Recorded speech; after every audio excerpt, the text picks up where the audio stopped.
আজি 15 সংখ্যক ৰাষ্ট্ৰীয় ভোটাৰ দিৱস গুৱাহাটীৰ নেটফি হাউচত আয়োজন কৰা হৈছে বিশেষ অনুষ্ঠানৰ ভোটাৰ দিৱসৰ কাৰ্যসূচীত অংশগ্ৰহণ ৰাজ্যপাল লক্ষ্মণ প্ৰসাদ আচাৰ্য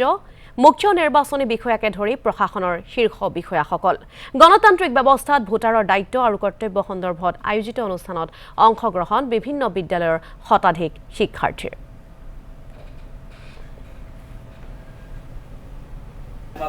हमारा कॉन्स्टिट्यूशन हो और जब इसके लिए व्यवस्था बनी जैसा कि अनुराग गोयल साहब ने भी कहा कि हम अपना संविधान बनाने से 1950 से पहले यानी 26 जनवरी 1950 को जो हमारा संविधान लागू हुआ उसके पहले 25 जनवरी 1950 को एक चुनाव आयोग का गठन हुआ, राष्ट्रीय चुनाव आयोग का गठन हुआ है और उस दिन अधिकार दिया जाता है कि हमारे ये मतदाता अपने ढंग का चुनेंगे और अपने ढंग की सरकार चुनेंगे और वो उन्हें तय करने का अधिकार रहेगा कौन व्यक्ति इस राष्ट्र के लिए उपयोगी है कौन नहीं है, अपने ढंग से अपनी सरकार चुन सकेंगे। यह अधिकार दिया, लेकिन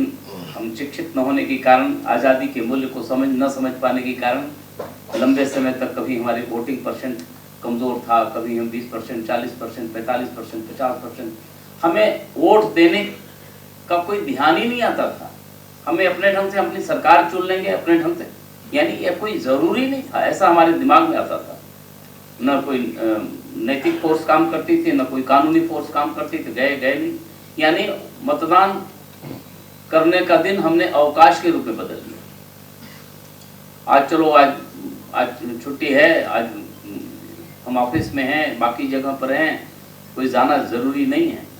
और उस दिन हम हॉलीडे मनाने लगे। यानी कि हमने जिन्होंने फांसी को तपते हुए हंसते हुए चूमा, जिन्होंने अपने सीने को गोलियां खाई, न जाने कितने कारावास, 2-2 जन्म के कारावास उठाए, उनके बलिदान को हम भूल गए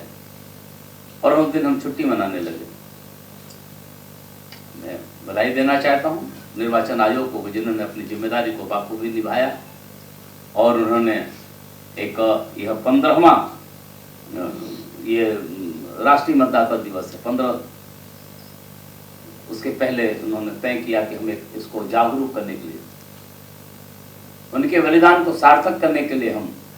एक राष्ट्रीय मतदाता दिवस मनाएंगे और जनता को उनके अधिकारों को, उनके कर्तव्य के बारे में, कभी कभी हम अधिकार तो जानते हैं, कर्तव्य भूल जाते हैं। कहाँ से मिलेगा भाई? वो बोया पेड़ बबूल का तो आम कहाँ से खाए? हम बबूल का पेड़ बो करके आम की कल्पना कैसे कर सकते हैं? अगर हम अपनी जिम्मेदारियों को नहीं निर्वाह करेंगे तो अपने ढंग से हम सरकार कैसे बना सकेंगे?